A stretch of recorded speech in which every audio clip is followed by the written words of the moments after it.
pa lang naman kasi nabanggit ko na kay Jess, hindi lang kay Jess, at sa ibang housemates na ay, feeling ko hindi ako magiging ready paglabas ko. Lalo't higit sa lahat, hindi ko naman nakamtan yung ninanais ko dun sa bahay na mapabilang sa Big Four or maging big winner.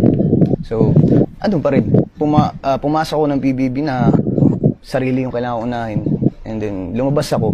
Yun pa rin yung nakita ko. Kailangan ko pa rin ayusin yung sarili ko. Kailangan ko munang iangat yung sarili ko bago ako pumasok sa isang relasyon.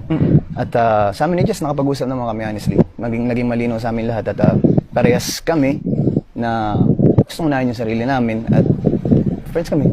Goods. I mean, good term kami ni Jess.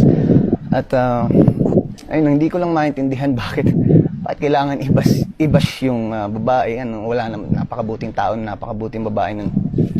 At ayun lang, hindi ko lang maintindihan bakit sa kanya napupunta lahat ng galaw ko na